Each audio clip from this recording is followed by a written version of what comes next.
Aujourd'hui plus que jamais, le capital humain est indissociable du capital économique.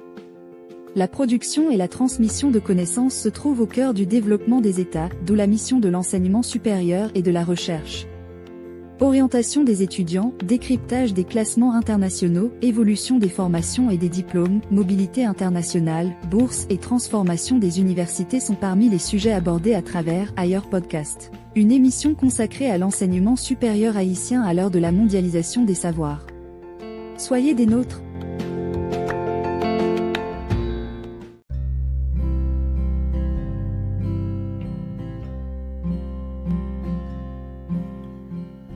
Aujourd'hui, on va parler de la mobilité internationale des étudiants haïtiens. Qu'est-ce qu'on entend par étudiant international ou étudiant en mobilité internationale? Eh bien, il s'agit d'un individu qui, dans un premier temps, a bouclé, validé ou réussi ses études secondaires dans son pays d'origine et qui, dans un deuxième temps, part à l'étranger avec un visa portant la mention étudiant ou un visa étudiant tout simplement en vue d'y poursuivre des études supérieures ou post-secondaires. Donc, dans un premier temps, la personne atteint un niveau correspondant au moins au baccalauréat, le baccalauréat avec son sens en Haïti ou en France, donc la fin des études secondaires. La personne réussit son bac dans un premier temps, au moins il se peut qu'elle aille au-delà du bac en Haïti ou dans son pays d'origine quelconque. Et ensuite, cette même personne part à l'étranger avec un visa étudiant, c'est ce qui permet de l'identifier comme un étudiant international, afin d'y poursuivre des études supérieures. Donc au niveau de la licence ou équivalente du premier cycle, ou encore au niveau du master, de la maîtrise, c'est-à-dire du deuxième cycle d'études supérieures, ou équivalent, il y a d'autres diplômes de deuxième cycle, ou au niveau du troisième cycle, c'est-à-dire le doctorat. Donc, quand on parle d'étudiants internationaux ou bien étudiants en mobilité internationale, on ne tient pas compte de l'enseignement secondaire. On tient compte exclusivement des études supérieures dans ce cadre. Et selon l'UNESCO, qui est l'Organisation des Nations Unies pour l'éducation, la science et la culture, le nombre d'étudiants internationaux au niveau mondial s'élève actuellement en 2023 à 6,4 millions, donc 6 400 000. Et ce chiffre représente une augmentation de 32% sur les 5 dernières années. Donc, de 2018 à 2023, donc le nombre d'étudiants en mobilité internationale, donc en poursuite d'études hors de leur pays d'origine et de citoyenneté à travers le monde, a augmenté de plus 32%. Voilà, a augmenté de 32%. Et selon d'éminents chercheurs, d'éminentes institutions, notamment l'Organisation pour la coopération et le développement économique, l'OCDE, donc le nombre d'étudiants en mobilité internationale à travers le monde pourrait atteindre 9 millions en 2025.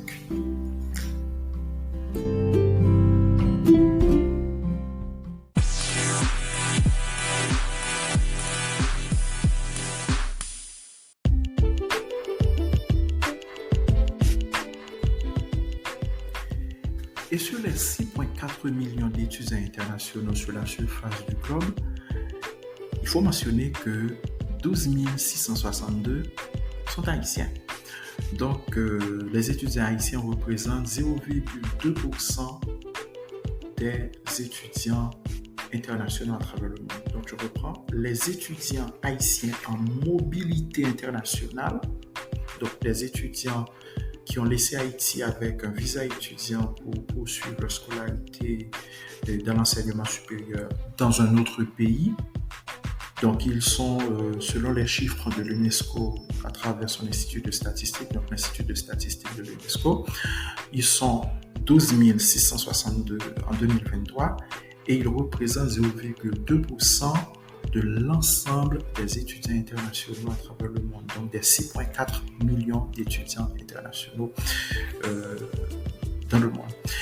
Et il faut souligner que cela est dû à un accès plus ouvert à l'information et aux opportunités internationales, car il y a de plus en plus d'étudiants haïtiens à profiter de l'expérience de la mobilité diplômante ou non diplômante. Diplômante quand l'expérience débouche sur un diplôme, ou bien ça peut être de la mobilité, je pourrais dire, de perfectionnement ou autre, d'échange, tout ça, voilà.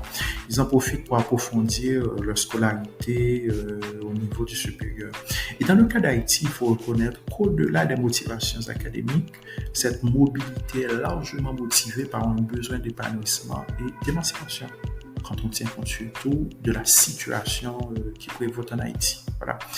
Et les 10 premiers pays d'accueil des étudiants haïtiens en mobilité internationale, ou bien des étudiants internationaux haïtiens, des étudiants haïtiens internationaux, comme vous voulez, en termes d'effectifs, les 10 premiers pays d'accueil des étudiants haïtiens en mobilité internationale sont les suivants. D'abord, la République dominicaine, selon l'UNESCO, avec officiellement 5664 étudiants haïtiens.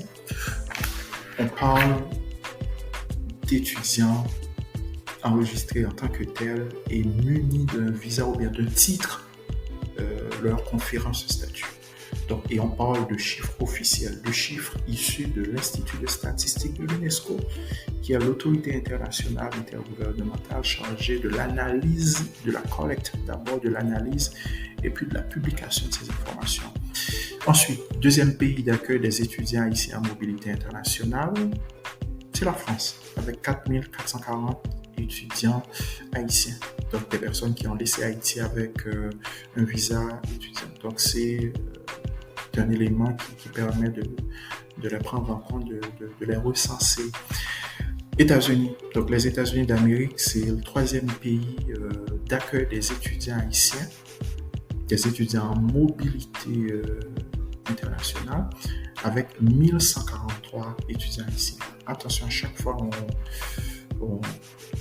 on émet, c'est pas des réserves, mais en quelque sorte, on apporte cette précision. Il s'agit de personnes ayant laissé Haïti avec un visa étudiant et considérées comme telles aux États-Unis. Donc, on ne parle pas de l'ensemble, on parle de personnes qui ont été enregistrées en tant qu'étudiants au moment de laisser Haïti et qui ont laissé Haïti avec un visa étudiant. Il ne faut pas les prendre dans une globalité avec les autres catégories de voyageurs. Voilà. Quatrième pays d'accueil des étudiants haïtiens en mobilité hors d'Haïti, en mobilité étudiante hors d'Haïti, c'est le Brésil, avec officiellement, selon l'UNESCO, 1083 étudiants haïtiens. L'Argentine vient en cinquième position avec 738 étudiants haïtiens officiellement. Le Chili, 552 étudiants haïtiens en 2023, officiellement enregistrés. Le Canada, 405 étudiants haïtiens officiellement. Je sais que ça va surprendre plus de noter ce qu'on vient de dire à propos des États-Unis. On parle de personnes ayant laissé Haïti. C'est ça la méthodologie de ce recensement, de ce comptage. C'est qu'il s'agit de personnes ayant laissé Haïti avec un titre de voyage, avec un visa leur conférant le statut d'étudiant et qui est strictement lié à l'objet de leur séjour. Donc, des personnes qui ont laissé Haïti en tant qu'étudiants. Donc, le Canada, 405 étudiants officiellement. Là, vous allez dire, voilà, le Canada, c'est l'Amérique du Nord, c'est le deuxième ou le troisième foyer d'Haïtiens à travers le monde. Il n'y a pas 405, c'est insuffisant. Non, c'est insuffisant. Donc, on parle de chiffres issus de recensement officiel d'organismes internationaux et intergouvernementaux, et on parle de personnes qui ont été enregistrées en tant qu'étudiants, voilà, qui ont laissé Haïti en tant qu'étudiants. Voilà. Le Canada, on vient de le dire, c'est le 7e pays d'accueil d'étudiants haïtiens en mobilité dans le monde. L'Italie, c'est le 8e pays d'accueil d'étudiants haïtiens en mobilité internationale, 189 étudiants actuellement. Cuba, 131 étudiants haïtiens en mobilité. Et puis, en 10e position, pour clore ce top 10, c'est le Maroc. On est dans le Maghreb, en Afrique du Nord. C'est le 10e pays d'accueil des étudiants haïtiens en mobilité internationale, donc selon l'UNESCO. Ici prend fin ce numéro. À très bientôt.